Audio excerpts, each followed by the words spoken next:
bâtiments du 8e arrondissement étaient pulvérisés. Comme nous le montre l'une des employées, des pavés ont été utilisés par les casseurs. Depuis le début de l'année, cet établissement a d'ailleurs été vandalisé à plusieurs reprises. Tout ce que j'ai envie de dire, c'est voilà, l'agacement de toutes ces violences à répétition. Nous, c'est la 3e fois qu'on est pillé, saccagé, volé. Dans la zone, voilà, on ne sait même plus ce qu'il faut faire pour assurer la sécurité. Hier soir, après la qualification de l'Algérie en finale de la Coupe d'Afrique des Nations, plusieurs rues du quartier des Champs-Élysées ont connu des débordements. Cet arrêt de bus n'a pas été épargné. Le rideau de ce bureau de tabac lui a été forcé. Pour son propriétaire, il est temps de réagir. Écoutez, je pense qu'il va plus falloir que ça dure. On va essayer de voir avec d'autres commerçants, on va monter une association, on va porter plainte contre l'État, contre non-assistance pour les commerces comme les nôtres, comme tous les autres commerces, pour que ça cesse, parce que ça ne peut plus durer, c'est fini. Un 14 juillet ne devrait jamais se passer comme ça. Ce matin, la maire du 8e arrondissement est venue rencontrer les commerçants et elle aussi ne cache pas sa colère. Si cela continue comme cela, il va falloir un moment ou un autre qu'il y ait des arrêtés pour interdire les manifestations de cette sorte. Pour les habitants du quartier, il devient également de plus en plus compliqué de subir ces manifestations à répétition. C'est une accumulation depuis la fin de l'année dernière. On sort de chez nous, on se fait gazer, l'insécurité, on a des enfants, on n'ose même plus sortir les week-ends et ça devient insupportable. Et ce vendredi, lors de la finale de la Coupe d'Afrique des Nations, cette habitante en est certaine, elle restera enfermée chez elle. Bonsoir Linda Kebab. Bonsoir. Comment éviter de telles scènes, de tels dégâts vendredi soir lors de la finale Sénégal-Algérie?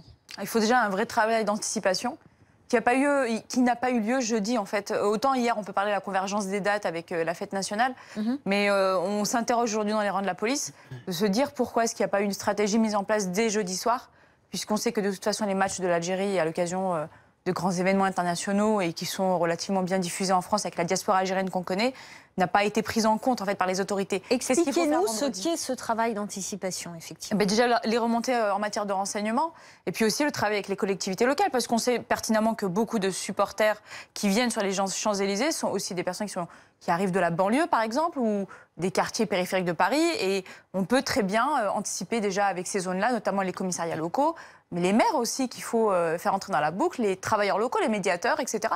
Enfin, toutes ces personnes qui sont en mesure de, canaliser les personnes sur place, et 2, empêcher peut-être leur arrivée sur Paris de manière aussi massive, et au moins de nous prévenir. Avec des contrôles dans les gares, comme on faisait lors des manifestations de Gilets jaunes, par exemple? Mais en fait, c'est ça le problème, c'est que là, aujourd'hui, je suis en train de vous parler de l'action de la police, alors que c'est le ministère de l'Intérieur qui devrait le faire, qui devrait expliquer sa stratégie, ses instructions, et expliquer pourquoi il y a des riverains aujourd'hui qui sont excédés et qui déposent plainte. Enfin, nous, en tant que policiers, on est meurtris parce qu'on se rend compte que notre mission, on n'arrive pas à la remplir parce que les instructions ne sont pas cohérentes.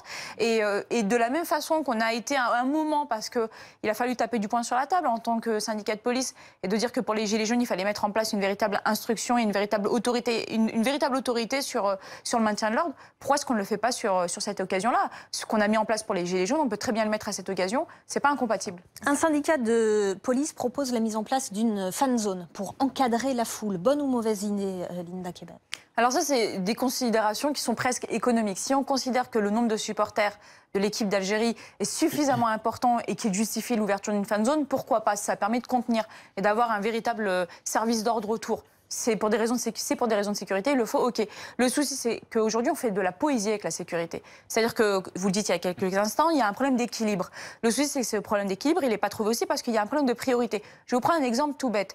Dans notre chaîne hiérarchique, on a des corps, en l'occurrence celui des officiers, qui devraient normalement être intégrés à la discussion sur les questions de sécurité. Sauf qu'actuellement, on a des syndicats d'officiers qui sont rattachés notamment à l'Alliance Police Nationale et Alternative Police, que vous connaissez bien, et qui ont écrit au président de la République. On supposait que ce serait pour des questions qui sont majeures en matière de sécurité, et en fait qu'ils le font uniquement avec leur revendication première auprès du président de la République, à savoir ajoutons une 5e barrette sur nos épaules.